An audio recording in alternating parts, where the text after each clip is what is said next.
Okay, Grandpa Howse, my father's father, kept bees.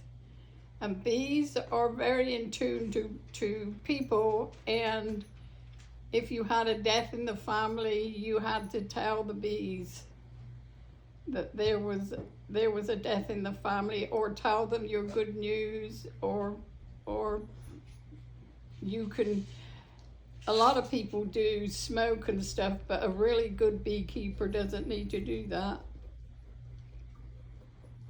You know, Interesting. they know how to, and they always get bees in the spring when they're starting to um, get together, with a queen bee, and then they take the queen bee into the hive, and the others follow her. Yeah, so you learned all of this because your grandfather was a beekeeper? Yeah, and he used to give us honey, and also jars of honey with the wax in it, so that you could like take a spoonful out and chew it. Ah. It was like candy to us, especially during the war when you couldn't get candy. Candy was rationed, huh? Yeah. That would really stink. Yeah.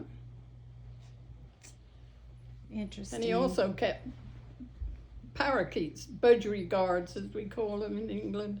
Now is this your mom's dad? My dad's dad. Your dad's dad. What was his name? James William Howse. Okay. And my other grandfather was John William Busby. Interesting. Okay. Yeah. All right. And he originally was from Leafield, which is a village like about 3 miles from where we came. His family was in there, although there were local houses in our village as well. So, but I'm not sure, but I think that they probably came down to, they were, Howse was the name. It came from that you worked in the house instead of being on being labor on the land. Oh, really? Yeah, and so they were probably servants in the house, and I think some of them probably came down with Lord Lovell. Oh, that's interesting. Of Minster Lovell.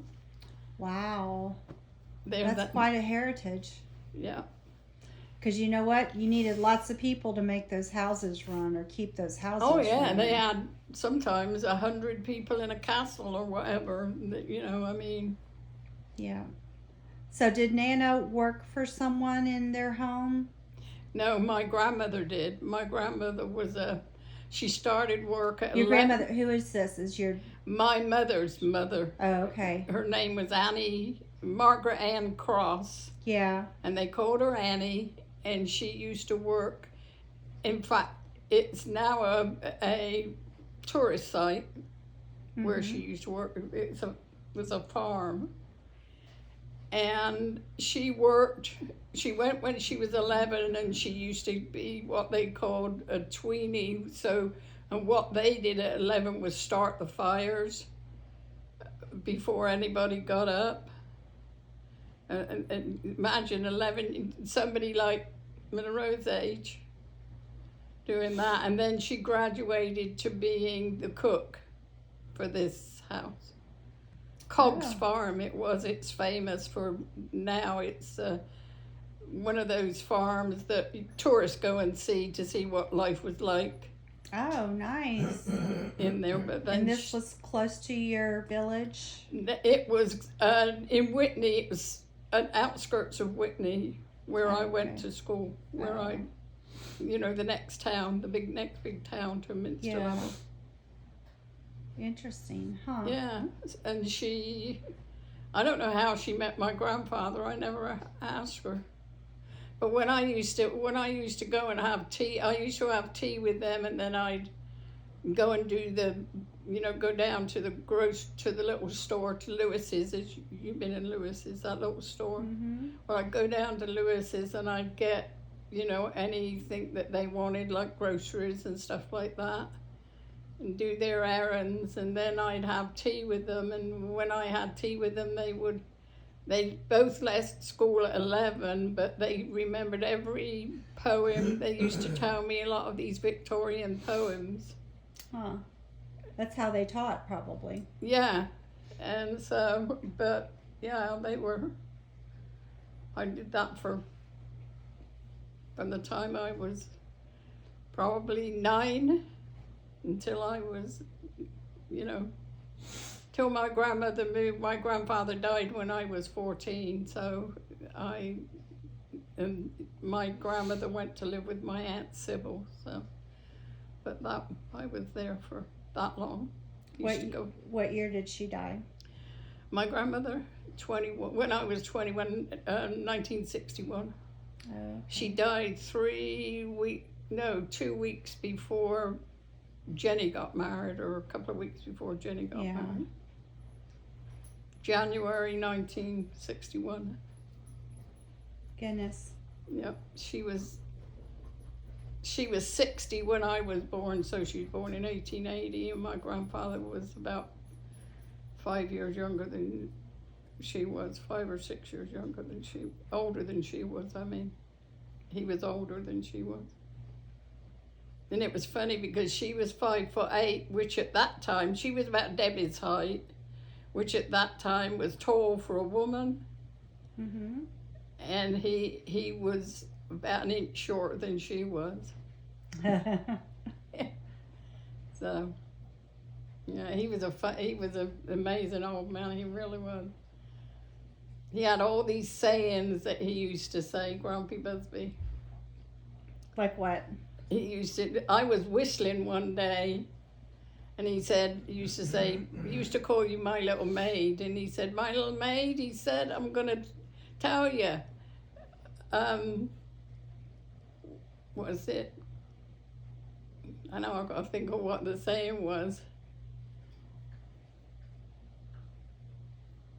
No, it was a whistling woman and a crowing hen is neither good for cock nor man.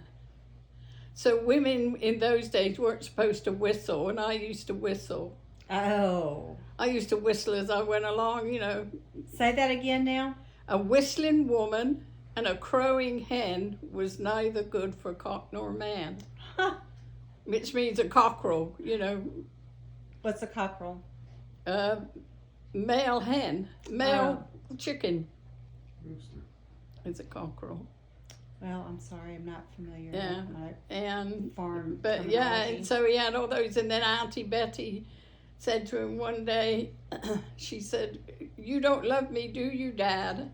And he said, "My dear, I love thee, but," he said, "it's thy ways I can't abide." I remember you telling me that when I was growing up. Yeah, and that's what he told her. I remember that. That's funny. But he'd say, he'd do stuff like that, Nana was like that. She used to say those quips. So Yeah, but that's where she got them from him. yeah. Yeah, he could come up. And somebody one day, they used to do, walls were not cemented. They were laid so that they couldn't they laid the stones on the bottom. They didn't cement them in. They just, it's the way they laid them, they stayed that way. And then on the top, they would get them and they'd fit in perfectly, so even with a wind or something, they didn't fall over. And he was doing one of those in the village, doing a wall for somebody. I can't remember who it was. And his friend came along and he kept saying to him, "Will, if I was thee, I'd do it that way.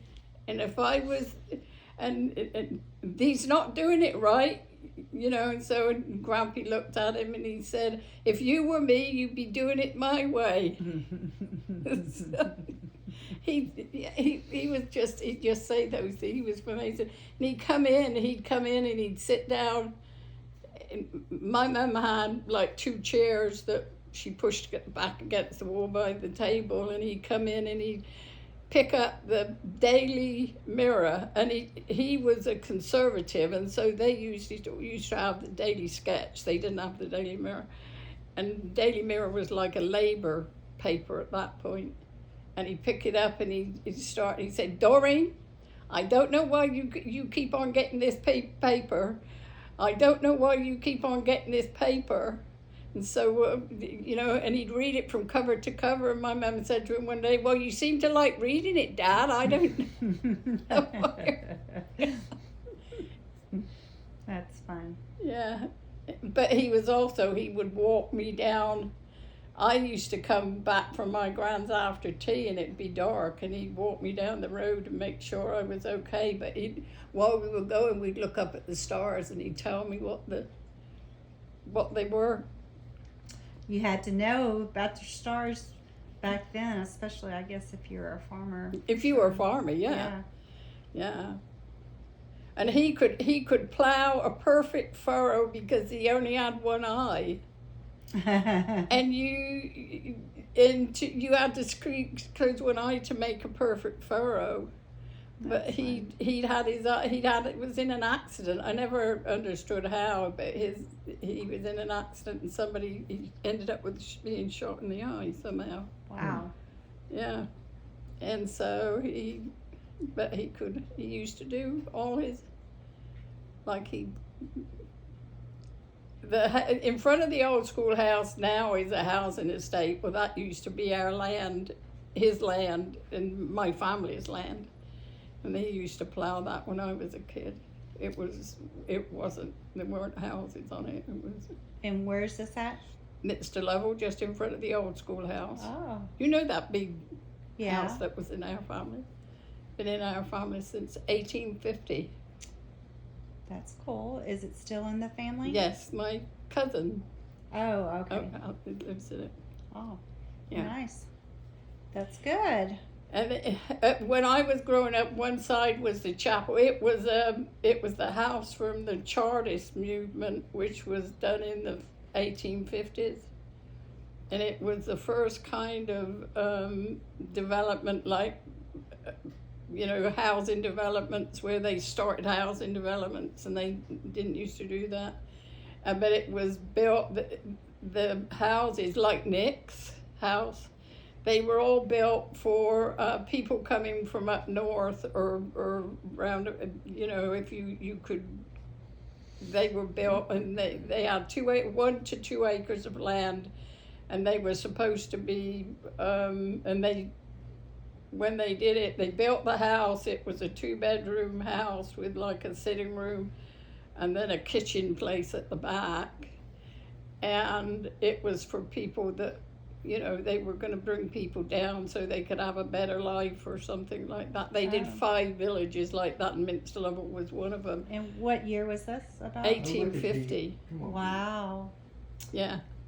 Interesting. So and now you can't. Nick's doesn't have should have a door in the front of his living room, but somebody bricked it in before they stopped you from doing that. Now they will not allow you to do it. It's what they call historic value to that, and so they won't allow you to change them anymore. They're all up where Nick lives, up that road there, and then along. What road does he live on? Bryce Norton Road. And then Upper Crescent is the other one where they were all, and Lower Crescent is along the road, and then down Lower Crescent at Minster Lovell. You got that map? It shows you up there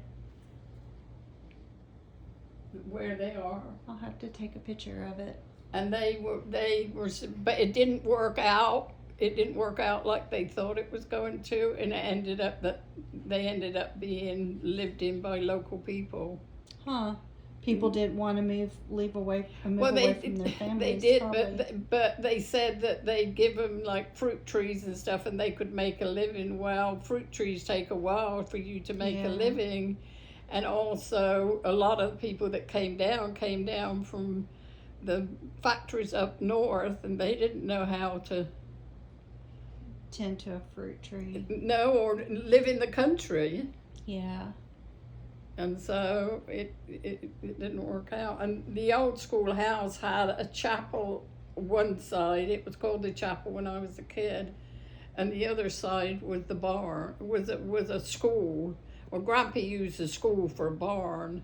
And then he kept, like, feed and stuff in the other side. Because they finally, our family built, he donated the land for the Methodist chapel in Minster, Lovell, and they were always up until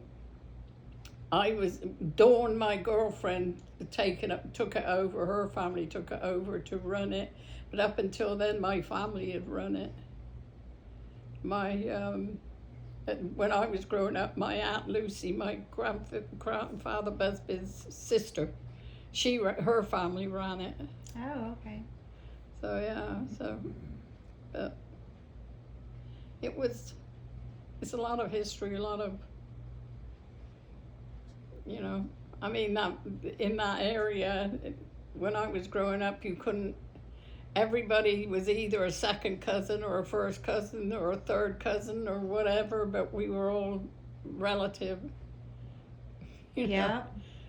I went to most of the kids I went to school. Little community world. Yeah, and if they weren't really,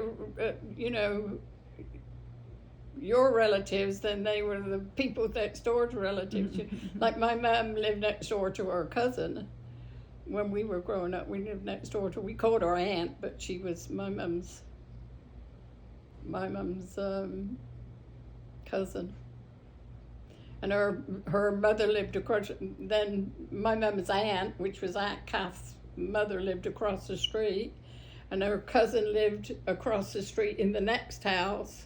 They were both those bungalows that I'm talking about, the Charterville bungalows, and they lived there. And so you went up and down the road and. Those are some nice days. You could just roam, couldn't you, as a kid? Yeah, I used to go, we used to go for miles. We'd go to Asterley, which was like the next little hamlet over, and we'd walk. I mean, it was nothing for us to walk around you could start at Minster Lovell and walk around. Start from home and walk round to Leafield and Astle and Worsham and come back.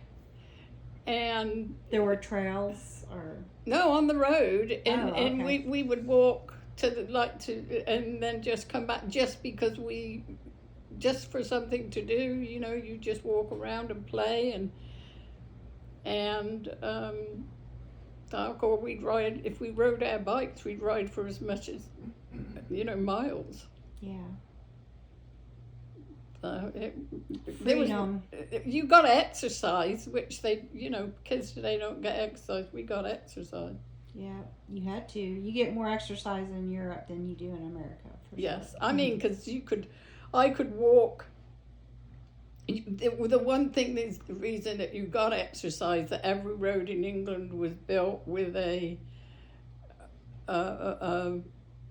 path on the side of it, in which, like, you could walk from Burford to Whitney, which is like 7 miles, and there was a path. Even back then, huh? Yeah. Oh, yeah. That's nice. What year was this about when you were walking? I can't remember it not being there, the paths to Whitney, and I guess 1940 was when I was born, and it was there, and I think it was there long before that. Wow. That's great organization on there. Yeah, because, if I missed the bus, I just used to walk home. It was kind of mandatory. A lot of people probably commuted by walking. Well, it was nothing for my aunts and them to go to Minster Church, and that was like about 1.5 miles. Mm-hmm. You just automatically walked to church. Or we had 2 chapels. We had a Wesleyan chapel and a Methodist chapel, and they used to alternate when I was a kid. And that was the Wesleyan chapel was about 1 mile up the road. You couldn't see anybody doing that these days. I mean, it was nothing to walk and to, you know. Yeah. Which is why I probably gained weight when I came to America, because there was nowhere to walk.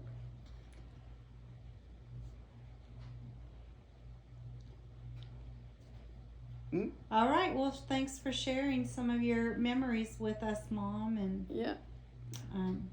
What's your name? Betty Diana Patricia Carter Nee Howse.